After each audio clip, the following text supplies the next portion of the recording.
So my topic is indeed don't settle for safe. And my text is 1 Kings 18:7. I'll be reading out of the New King James Version. I know Daddy likes the King James Version, but Legacy does the New King James, if that's all right on today. 1 Kings 18:7. Now as Obadiah was on his way, suddenly Elijah met him. And he recognized him and fell on his face and said, "Is that you, my Lord Elijah?" And he answered him, "It is I. Go, tell your master Elijah is here." So he said, "How have I sinned that you are delivering your servant into the hand of Ahab to kill me? And as the Lord your God lives, there is no nation or kingdom where my master has not sent someone to hunt for you. We've been looking all over for you, Elijah, and when they said he is not here, we all took an oath from the kingdom or nation that we could not find you. And now you say, after I've given up, after we swore we would never find you, now you tell me to go tell your master, Elijah is here. And it shall come to pass, as soon as I am gone from you, that the Spirit of the Lord will carry you to a place I do not know. So when I go and tell Ahab and he cannot find you, he will kill me. But I, your servant, have feared the Lord from my youth. Was it not reported to my Lord what I did when Jezebel killed the prophets of the Lord? How I hid 100 men of the Lord's prophets, 50 to a cave, and fed them with bread and water. And now you say, go tell your master Elijah is here. He will kill me." Then Elijah said, "As the Lord of hosts lives, before whom I stand, I will surely present myself to him today." So Obadiah went to meet Ahab and told him, and Ahab went to meet Elijah. Spirit of the living God, fall fresh in this place.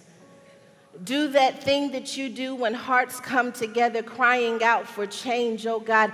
I ask that you would begin to saturate this place, that you would allow your anointing to flow like never before, that you would clear a path, oh God, where the enemy tried to trip us up or make us stop, that you would clear a path, oh God, in this room, that hearts would start turning back towards you, that families would be restored, oh God, that this nation would remember who is God and God alone.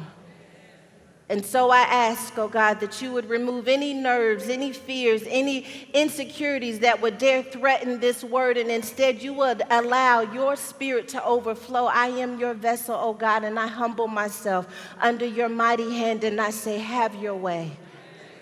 In Jesus' name, amen. As I was studying for today's message, I recognized that Obadiah was in a peculiar situation. You see, the king of Ahab had been prophesied to by Elijah that a drought would come 3 years before we find them in the text. And the drought came, and there is a severe famine in the land, and Obadiah is paying for the mistakes of Ahab's wickedness. And as Obadiah is keeping this, his faith is still with him, yet he's still having to live in an environment where his faith can't really work on his behalf because it's been confined by the wickedness of Ahab. And so when we find Obadiah in the text, him and Ahab have had a meeting. And in this meeting, they said, listen, there's this famine, there's a drought in the land, and so I want you to go to where there used to be water.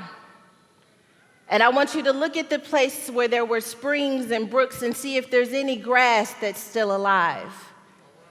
And if there's any grass that's still alive, I want you to bring it back so that we can feed the livestock, because otherwise we can't continue living the way we've been living. What they were doing was looking at the carrying capacity of their environment. In ecology, there's a term called the carrying capacity. And the carrying capacity is the maximum number of a species an environment can support indefinitely. So let's say, for instance, you are shipwrecked and you find yourself on this private island somewhere. And not the private islands that we see like on the news with mansions and homes already there. There's a few fruit trees and you and X amount of people. And you start doing the math because you recognize that we can't just eat everything we see. We've got to ration this thing out. And as we ration this thing out, we'll see how much we can eat based off of what's being produced in the land. It's called the carrying capacity. If we're going to be on this island forever, then we can only eat one mango a day because only one mango is produced from this tree a day. So if we're going to survive, we can only eat this much. I'll give it to you a bit different. It's like when you're in relationship with a friend and you recognize that there are a lot of drama. And you start looking at your nerves and seeing how many of your nerves you can ration out indefinitely. And you start thinking like, listen, if we're gonna stay connected, I only have one nerve a month to give you. And if you use that one nerve, I might have to move you out of my environment because otherwise you're gonna overdraft me. It's my carrying capacity. It's not that I don't want to help you, it's just that I only have a certain capacity. And if you exhaust that capacity, then I'm going to be the one in trouble, and you're not changing anyway from these conversations, so I might as well do what I have to do to save myself. It's my carrying capacity. So that's what you can tell them next time when they're like, listen, can we get together and talk? I know you helped me last time, but this time for real, I'm going to listen. You say, you know what? Based on my carrying capacity, I'm not going to be able to meet with you this month. Next month is looking a little bit better, depending on how the kids are acting and how my husband's doing. Then I'll know for sure whether or not I can carry your burdens and my burdens too.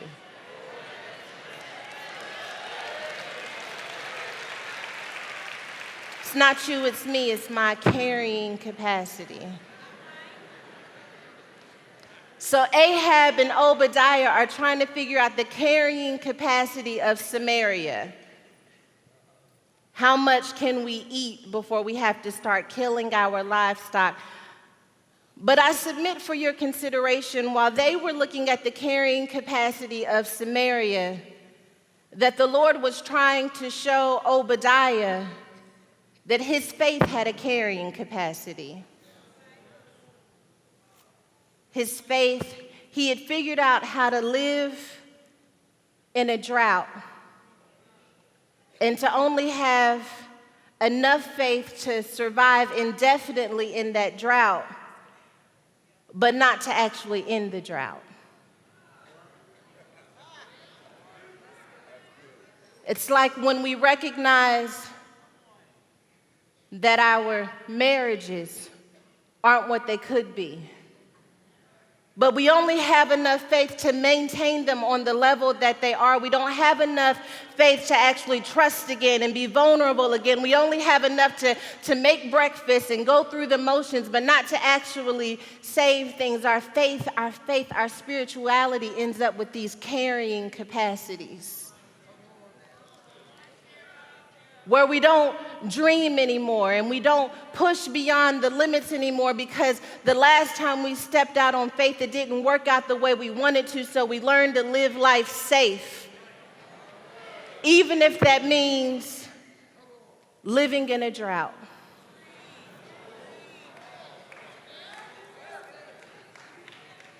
And you know what's wrong with being comfortable living in a drought?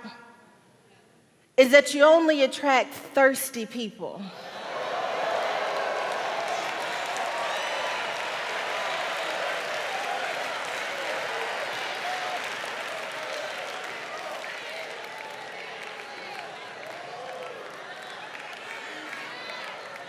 You only attract people who are just as thirsty as you are, to be honest. The only people available and in your sphere of influence are people who are comfortable living in droughts.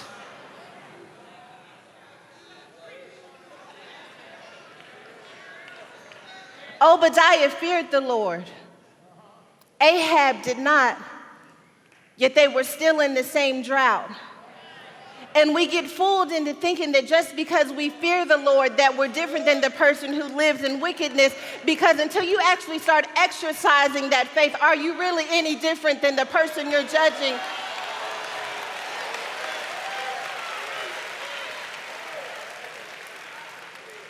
Because your faith looks more like religion than relationship when you don't actually exercise it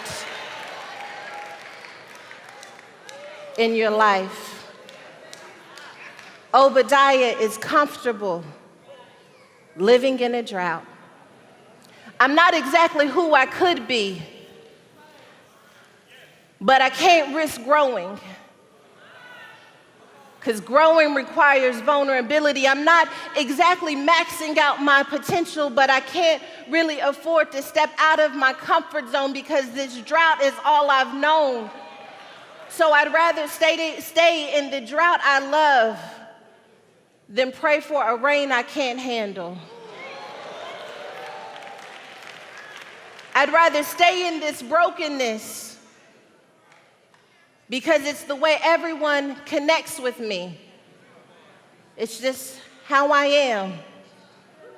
And I know I could change, and I know I could be better, but it would risk shaking up what I've learned to be comfortable with. And so I'd rather just stay in this drought. Can't go back to school. I'm too old for that.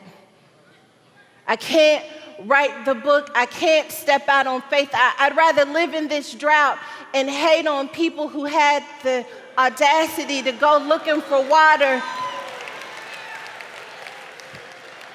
Sometimes people can be very hateful when they see you looking for water because they've been so comfortable living in the drought that they don't understand why you can't just be thirsty the way everybody else is thirsty. But something down on the inside of me knows that there's a well available to me. So I don't believe that this drought is my final answer. I believe that I can step out of this drought. I have enough faith to believe that I can tap into a well.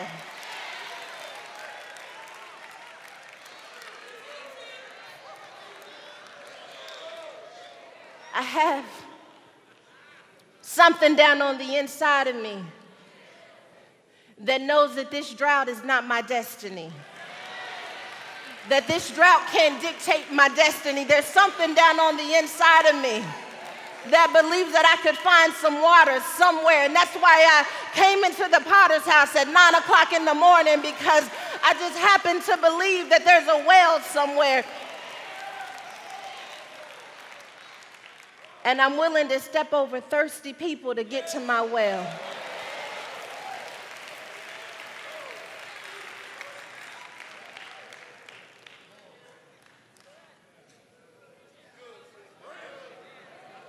Yeah. So Obadiah is about to have an encounter that's going to stretch his faith. I love in verse 7 when he sees Elijah, it says, now as Obadiah was on his way, he was on his way, not necessarily the Lord's way, not necessarily the way that he was on his way. I'm trying to figure this thing out on myself. I don't have all the answers, but I'm on my way. Sometimes you can't afford to talk to God, because if you did, he'd call you out of what you've been comfortable with. So you learn how to live life on your way. Obadiah was on his way. He was on his way. And suddenly, Elijah met him have you ever had a suddenly kind of moment where God meets you when you were on your way and he says, no, I'm about to detour this thing because your ways are not my ways, and I got something greater for you than what you concocted back in your insecurities. And so allow me to have a suddenly moment with you. And so Obadiah sees him and he recognizes him and he falls on his face and he said, "Is that you, my Lord?" And Elijah answers him, "It is I. Go tell your master, Elijah is here." I didn't understand how when Obadiah said, "Is that you, my Lord?" that Elijah then takes a turn and says, "It is I. Go tell your master." Because I thought to myself, certainly with Obadiah acknowledging him as a Lord, that he would not then tell him that he had a master. But then I realized, Daddy, that you can have a Lord and a master. That you can come to church every Sunday, but when you leave this place, your insecurity is your master. That your bondage, that the place of your bondage is really your master. That you can have a Lord and a master. That fear can be your master even when the Lord is your Lord. Elijah said, "Yeah, you may recognize me as the Lord, but until you tell your master that I'm here, I can't really move in your life the way I need to. Until you tell your master that knock, knock, the Lord just stepped into the room, then your fear is always going to control you until you tell that thing that's broken down on the inside of you that Elijah just showed up with a word from the Lord and that fear has no more power in this place. That I'm no longer under the authority of my fear because I recognize who my Lord is." Somebody's got to leave this place and go tell their master, "You have no control over me any longer because I know who my Lord is. And because I know who my Lord is, I don't have to surrender or submit to anything other than the King of Kings and Lord of Lords. You're no longer my master." Fear, you have no place here. Generational curses, you have no place here. Depression, you are not my master. Suicidal thoughts, you are not my master. Brokenness over my children, you are not my master. I'm losing those things out of my mind. Failure, you're not my master. You have to recognize that when God places something down on the inside of you, that the master that is fear tries to take it away from you. And you find yourself balancing the act of knowing who the Lord is, but having a master. A master that can't grow you or stretch you, a master that confines you and limits you, a master that tells you you can't do it just because no one else in your family has done it. That master that creeps into your mind in the middle of the night and says, "You better give up, you better stop praying for that. That blessing's not for you. You're not going to be able to hold on to that thing." That master.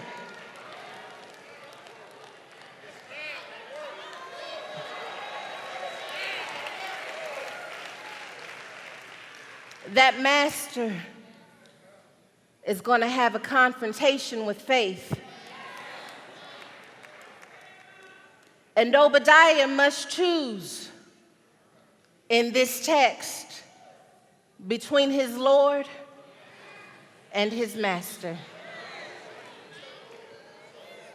Our master, that fear, places limits on our faith and what the Lord can do.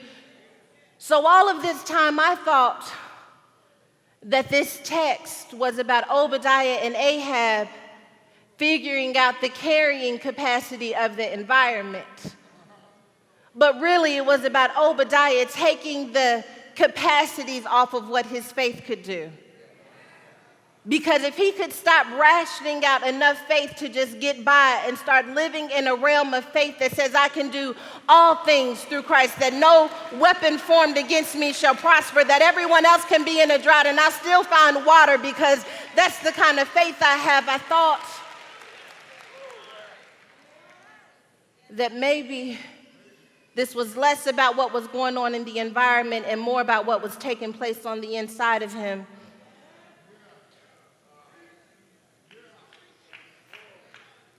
And verse 9 continues in my text.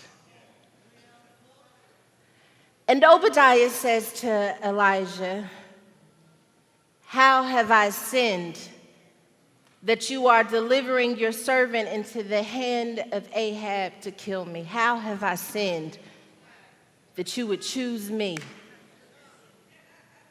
that you would make me stand out, that you would cause me to disrupt the norm? How have I sinned that you would not allow me to fit in with everyone else, that I can't find any friends, that I can't find a path? How have I sinned?"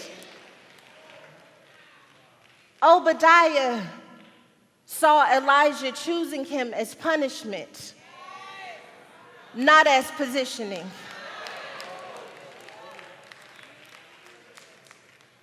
The way you see it is punishment that nobody fully gets you, and not as positioning because you were never supposed to be in that group in the first place.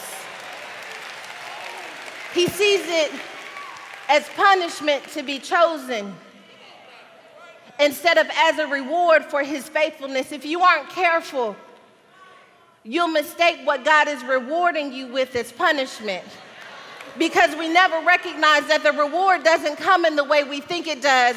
When the reward comes, it tells us who our friends really are. When the reward comes, it shows us what was really down on the inside of us. Sometimes the reward means you have to lose your job to start the business. Sometimes the reward means that you can't be who you used to be and be who God has called you to be at the same time, so he starts breaking things off of you. Sometimes the reward for your faithfulness feels like punishment. It feels like punishment. How have I sinned that I don't have anybody who really gets me? What's wrong with me? Why me? Why me to risk my life? Why me to risk being hurt? Why me? Why me? How have I sinned?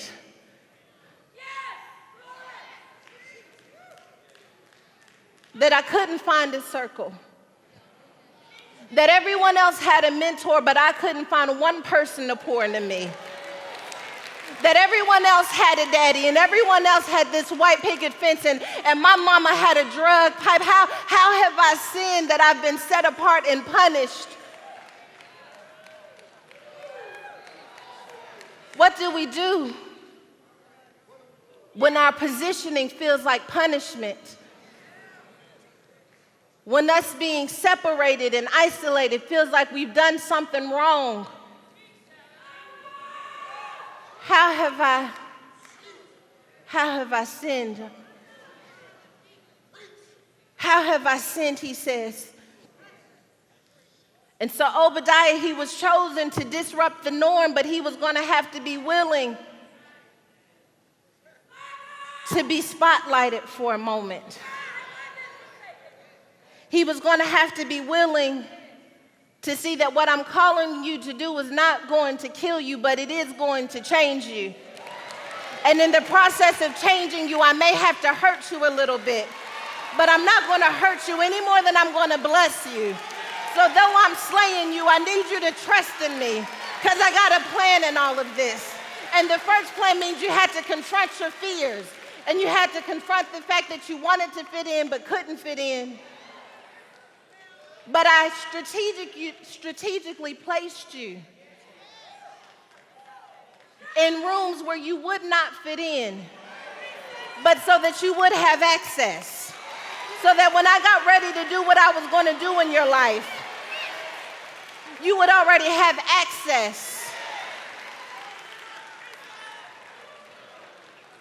I placed you in companies. Then I had you get fired from the company. But I needed you to see how the business operated so that when you start your company, and then between it feels like punishment. But when I get finished telling your story, you're going to recognize it was positioning. Because had I kept you where you wanted to stay, you would have never manifest all that I placed down on the inside of you. That you would have never created legacy the way that I have destined for you to create legacy.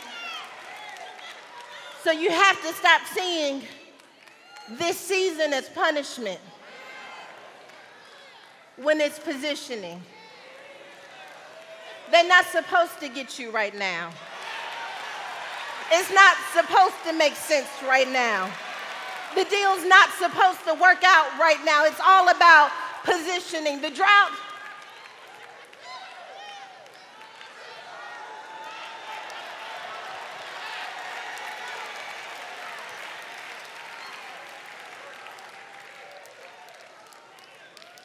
I use the drought to create the thirst so that I could get you alone, so I could show you who you really are. So all this time you've been resenting the drought, but I use the drought to humble you. Because if I would have gave it to you when you asked for it, you wouldn't have valued it the way you're going to value it after this drought.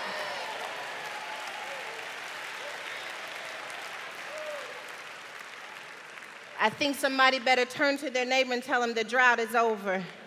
The drought is over. The drought is over. I hear the clouds coming. I think the rain is on the way. I think the drought is over. I think I learned my lesson. I think I understand what he was doing now. I think the drought is over.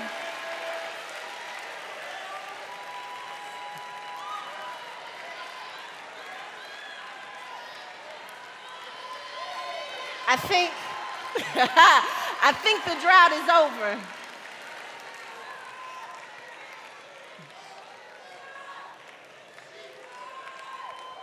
You'll know the drought is over when you start feeling unqualified for the next level.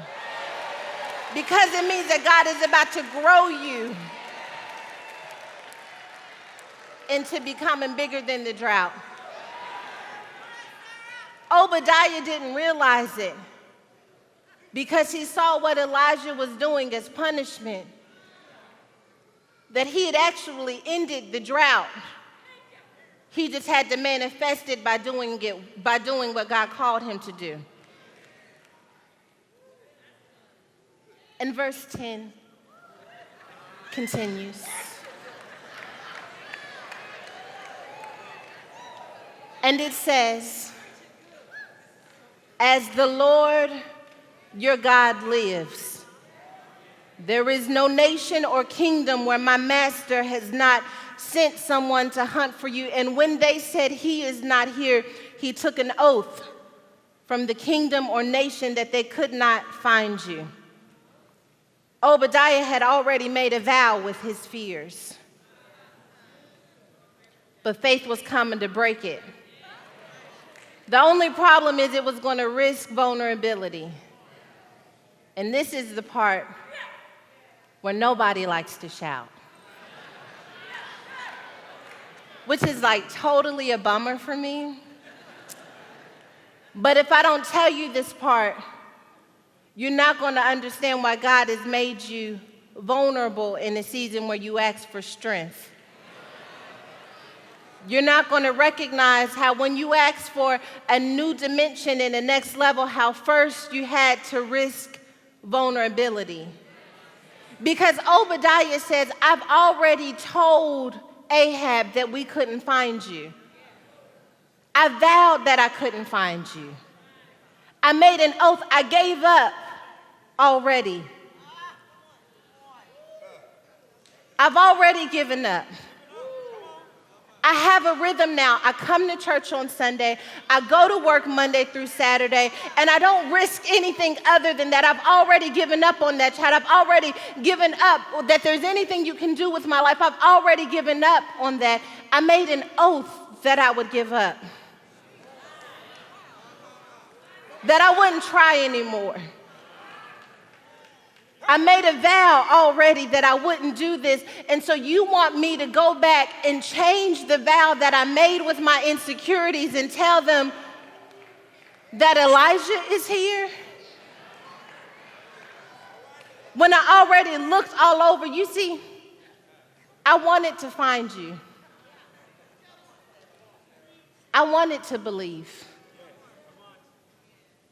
I wanted to have hope. But having hope hurt. It hurt me last time I had hope. It broke me last time I had hope. I lost my child last time I had hope. I've already given up. Faith hurts. This level of faith hurts. I have enough faith to be in a drought, but I don't have enough faith to go and tell that drought that it's over. I've already become comfortable in this drought. I made a vow. And now I have to go back and risk being vulnerable after I've built these walls that I love so much. I gotta risk opening up. I gotta risk forgiving. I gotta risk looking back on my past and saying it's okay. I've already been there. And Obadiah thinks that he can predict the future because in verse 11 and 12 it says, "And it shall come to pass as soon as I'm gone from you that the Spirit of the Lord will carry you to a place I do not know. So when I go and tell Ahab and he cannot find you, he will kill me." Have you ever tried to predict the outcome? I would have faith. But if I have faith, I already know how this is going to play out. You're going to leave me just like you did the last time. You're not going to show up the way I needed you to show up in the past. I'm going to be out here vulnerable for everyone to see that I actually wasn't comfortable living in the drought, that I actually do want to save the marriage, that I actually do want the kids to come back, that I actually do want the degree and I do want the business. You want me to risk being vulnerable. And the moment I do, I'm not going to get in college. I'm not going to have the finances. I'm not going to have the resources. The kids aren't going to listen to me. You want me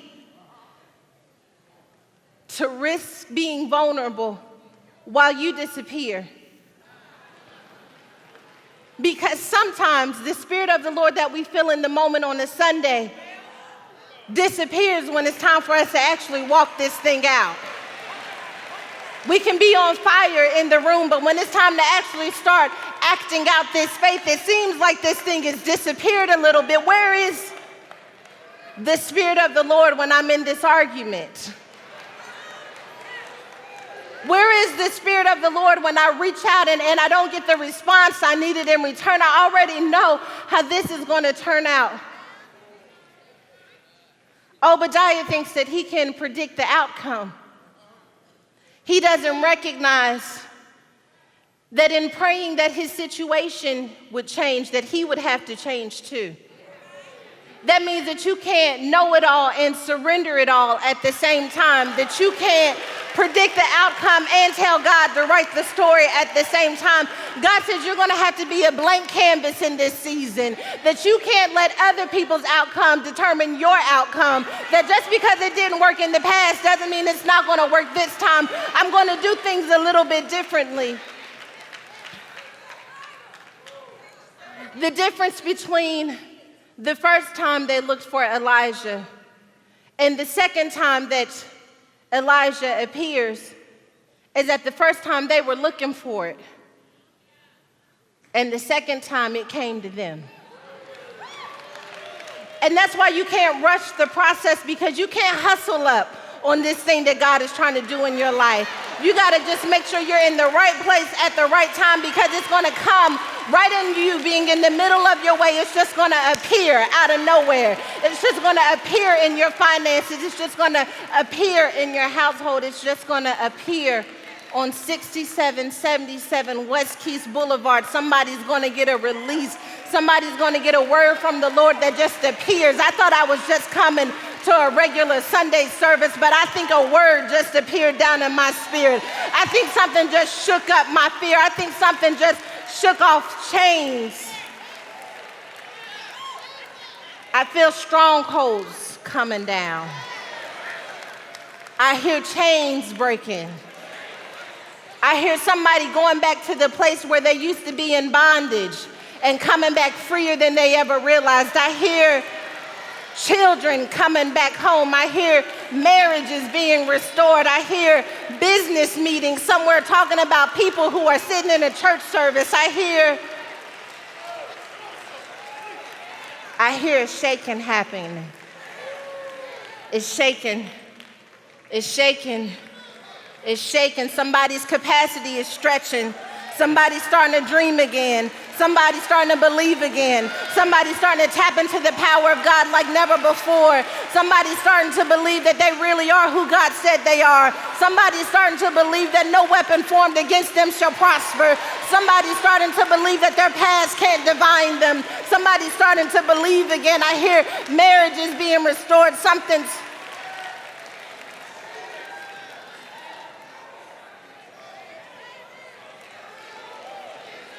God has interrupted your normal programming to let you know that the drought is over, that the bed is still on, that you can break out of your comfort zone, that you can tap into your unstoppable.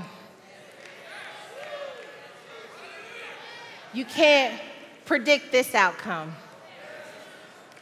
This isn't going to work out the way it worked out in the past. Don't let your past experiences pave the road of your present, because I want to do a new thing in your life, and I can't do a new thing if you're still holding on to the old thing. I can't do a new thing if you're still holding on to the old thing. I know you couldn't find me before, but what does before have to do with now? I got something different for you this time. You're not going to turn out the way your daddy turned out. You're not going to do it the way your mother did it. What I have for you is for you. And just because you've never seen anybody do it doesn't mean that you can't do it. As a matter of fact, it is a sign that you must do it. Because if you've never seen anybody do it, there's a lane somewhere with your name on it. And that lane is reserved for you and you alone. That lane, can't nobody mess with you in that lane. Can't nobody knock you off your course in that lane. Competition doesn't matter when you're in that lane. There's a lane with your name on it. Somebody just found their lane. I can feel it in the room. Somebody just found their lane. I can feel it in the room. Somebody just found their lane.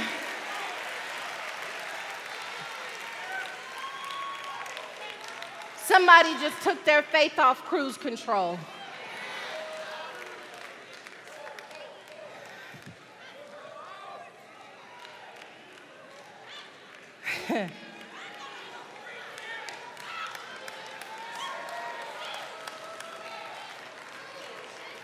I have more to say. I just want somebody to worship God for being in their lane, because it doesn't seem like this moment is going to pass, which means somebody's got to sow a seed in this environment, a seed of praise in this environment, a seed of worship in this environment, because somebody just found their lane. Somebody who thought they couldn't move anymore just found their lane. Somebody just recognized who they are.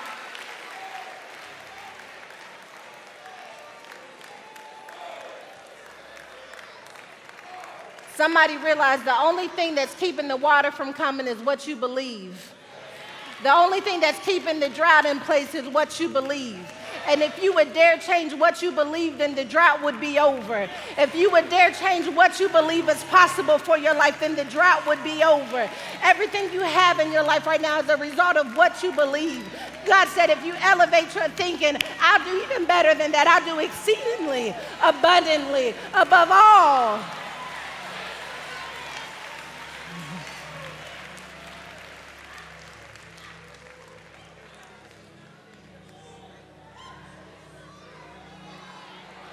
Yeah. Yeah.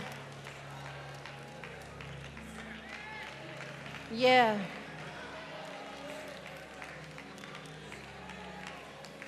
You see, Obadiah was riding off of the wave of what he had done with the prophets when he hid 100 prophets in 2 different caves.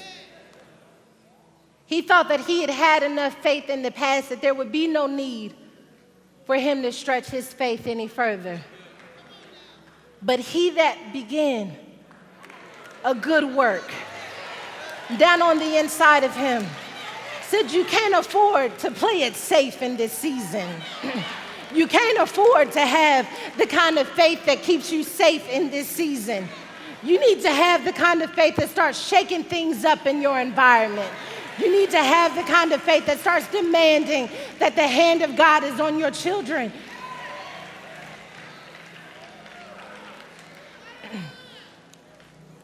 The enemy doesn't want somebody to get this message. Because if they get this message, their children's children are going to be saved. If you get this message down in your soul the way you're supposed to, nothing's going to be able to stand in your way.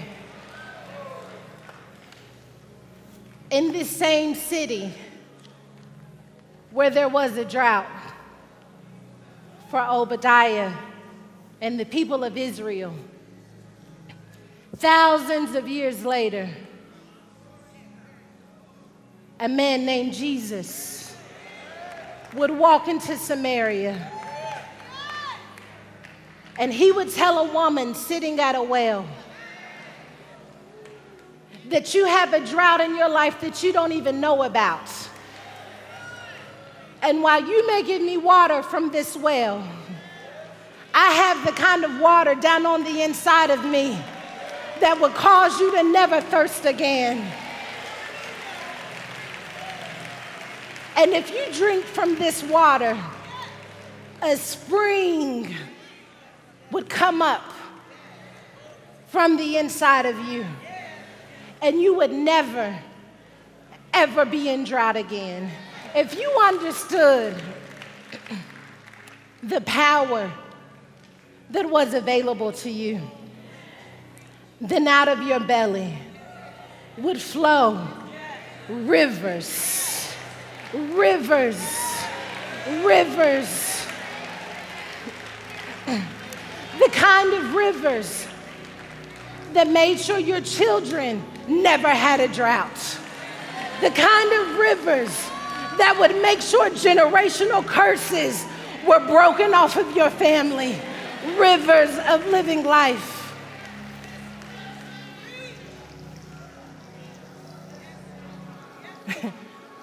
Obadiah didn't realize that he finally had backup because Elijah was there. Because Elijah was in the building, he was no longer the only person who feared the Lord. And I want you to know that 2,000 years ago, your backup got on a cross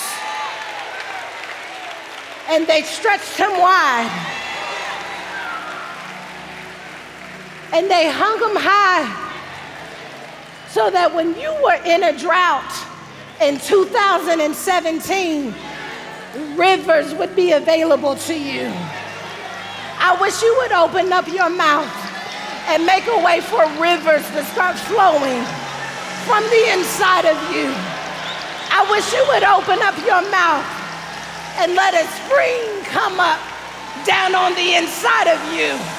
I wish you would open up your mouth and declare that the drought is over, and declare that the drought is over, that your children are coming home, that your marriage is saved. I dare you to open up your mouth and declare that the drought is over. Devil, you have no place here. Devil, get your hands off my children. Devil, I declare right now, in the name of Jesus, in the name that is above all names, that this drought is over, that this drought has come to an end.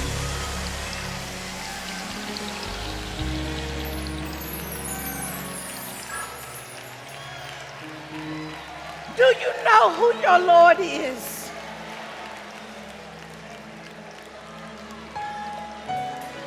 Do you know who your Lord is?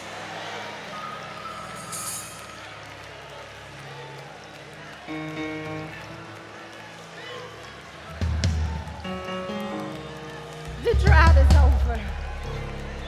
You got to stop being comfortable in this drought. You got to dare to get uncomfortable.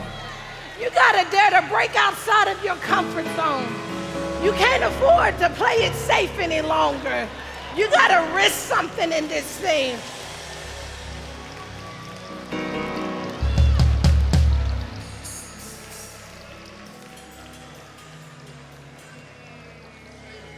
Your faith has got to put a down payment on your destiny. Your faith has got to put a down payment on this thing. You got to work for this thing. You got to have faith for this thing. You can't just sit back and be passive. You got to believe in this thing. You got to believe that what God has for you is for you. You got to believe this thing. You got to believe that your best days are ahead of you. You got to believe that you haven't lost anything behind you, that you need it for God to push you forward. You got to believe this thing.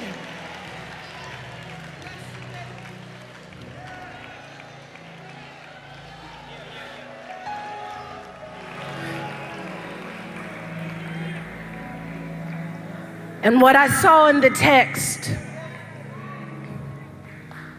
is at the moment Obadiah went and told Ahab that Elijah was here, that Ahab went and met Elijah, the master went and submitted to the Lord. I dare you to start telling your finances, and to start telling your marriage, and to start telling your children, and to start telling your workplace, and to start telling your school that Elijah is here, that the Lord just showed up in the darkest, scariest, most insecure places of my life, that I just received a word from the Lord, that I'm no longer in bondage anymore, that you're no longer my master any longer, because a word just showed up. And because the word just showed up, my freedom was attached to it. My victory was attached to it. I can overcome because I received a word. I can tap into something because I received a word. I'm not afraid any longer. Life, throw your best shot at me. I just received a word that I'm unstoppable. I just received a word that no weapon formed against me shall prosper. I just received a word that I don't have to settle for safe any longer, that I can have the kind of faith that pulls my community out. I can have the kind of faith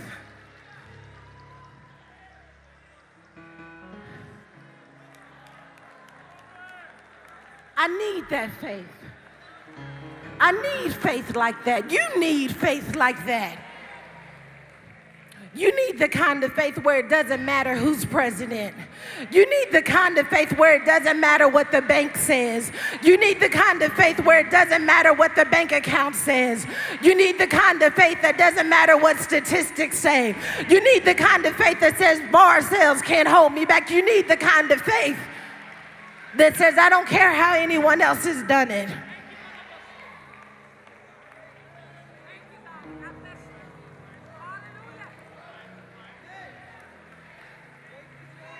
I got rid of my carrying capacity as it relates to my faith. I'm not rationing it out any longer like I'm never going to get any more. Because I found a well sitting on top of a well that says that I can drink from a fountain that never runs dry. So I have faith for the impossible to become possible in my life, because I found that well that was sitting on top of that well in a place where there was a drought in Samaria. All of a sudden, living water sprung up thousands of years later. And even in this city, even in this room, rivers are flowing. Rivers are flowing. Where there was a drought, I see rivers flowing. I want to have a moment at this altar for people who were tired of playing it safe. They want to have the kind of faith that helps them to believe that they can overcome anything that happens to them in life. If you don't have to leave, please don't leave, because rivers are flowing. And if you go one way and the river is flowing another way, you may cause a drought in somebody's life. If you don't have to go, please don't go, because I see rivers flowing to the altar right now. I see rivers upon rivers. I see children being saved coming to the altar right now. I see a river flowing like never before. I see rivers are flowing, rivers are flowing. Rivers are flowing. Somebody just stepped into the water. Somebody just stepped into the water. Rivers, bless your name, Savior. Bless your name, Savior. Rivers, rivers, rivers. Obadiah had to get out of his comfort zone. Just like those of you who are coming to the altar, you're going to lay your master down at the altar and you're going to walk away with your Lord. Those of you who are coming to the altar are going to come back different than you were before. You're going to recognize that you've had backup all of this time, that you thought you were in this thing on your own, but there was a backup plan 2,000 years ago when you just received access to the rivers. The rivers are flowing. I hear the rivers. I see the rivers drowning your insecurities. I see the rivers drowning addiction. I see the rivers drowning bitterness. I see the rivers drowning anger. I see the rivers drowning suicidal thoughts. I see the rivers drowning bondage. Right now, in the name of Jesus, I see the rivers, the strongest power on earth. The rivers are flowing in this room.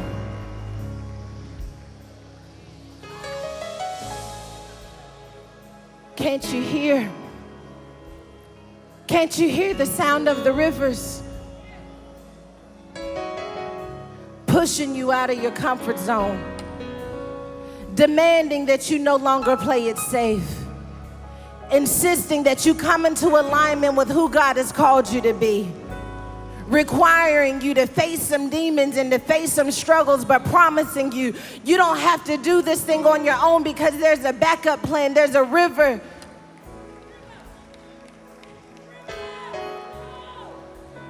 Springing. Whoever drinks of this water will thirst again. But whoever drinks of the water that I shall give them will never, they'll never be in a drought again. If you drink from this water, you'll never be in a drought again, because you'll recognize that even a drought is your servant, that even the drought is just a temporary thing, because there are rivers available to you. I wish you would lift your hands and begin to worship like you just stepped into the river, like a well just sprung up down on the inside of you, like change is taking place while you're at this altar. That while you're here, that your families are being saved, that while you're at this altar with your hands being held up, that the rivers are touching your homes, that the rivers are touching your cities, that the rivers are touching your children, that the rivers are touching your finances, that the rivers are touching business deals right now. The rivers, where there was a drought, there was a river. I want you to get that place of drought in your mind right now. Now see the water rushing over that thing. See the blood covering that thing, rushing down right now in the name of Jesus.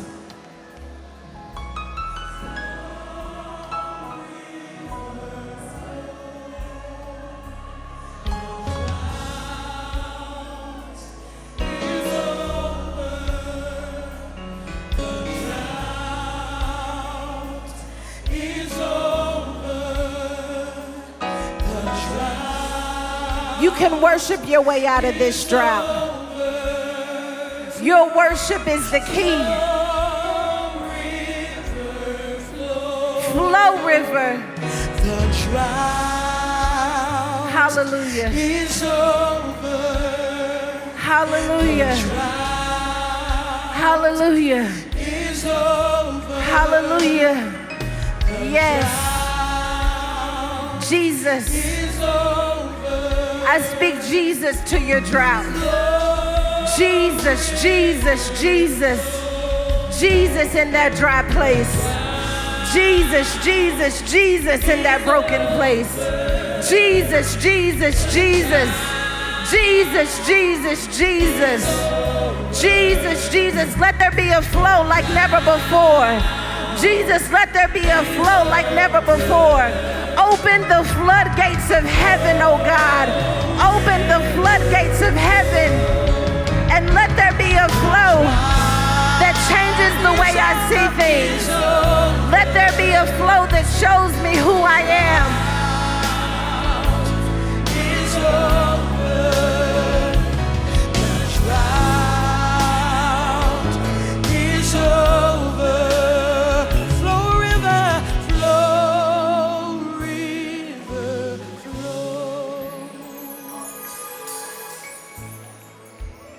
Jesus, the name above all names, the undisputed champ, the greatest of all time, the name that is above all names. We speak restoration right now in the name of Jesus. We serve notice on every drought, every weapon, every enemy, every devil. Right now in the name of Jesus, the drought is over. There will be no lack. In the name of Jesus, we speak overflow. Spirit of the living God, fall fresh on our drought. Let there be increase like never before. We declare and decree by the name of Jesus that the drought in our life is over, that who the Son is set free is free indeed. And so we are no longer bound by who we used to be, but instead we step into all you have called us to be. No longer will we settle, oh God, for we have tapped into unstoppable. Let there be rivers, oh God, rivers flowing out of your people, oh God. Rivers, rivers, not just one drop, oh God, but let there be a river like never before, oh God. Help us to recognize what you're doing in this season. That you're not punishing us, you're positioning us. That you're not punishing us, you're preparing us. Help us to recognize that all things are working together for our good, so we can trust you. Help us to not be comfortable living in a drought when you've called us to have overflow. Help us to recognize that we're not in this thing on our own. So give us the strength to disrupt the norm and to not be afraid of who we lose in the process. Give us the strength to disrupt the norm and to not be afraid of being uncomfortable, because we recognize that every good and perfect gift comes from you and it happens outside of our comfort zone. So break every chain that's kept us comfortable. Pull down every stronghold that's kept us from maxing our potential, and release us, oh God, into the places of wickedness where our light can shine so bright, oh God, that all have seen and all have heard that glorious things happen for those who surrender to you. In Jesus' name. Listen, that's all Don't Settle for Safe is about. And for some of you, I'm going to meet you outside, and this book is going to give you practical tools on how to not settle for safe.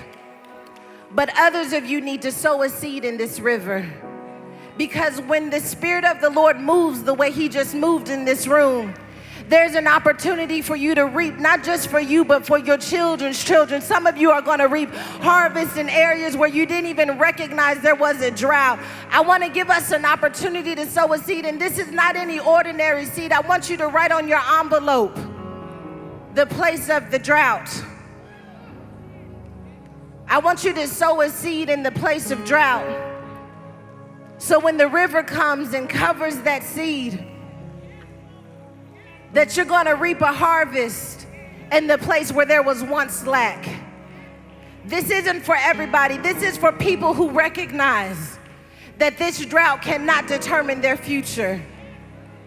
I'm going to give our professional ministry technicians an opportunity to prepare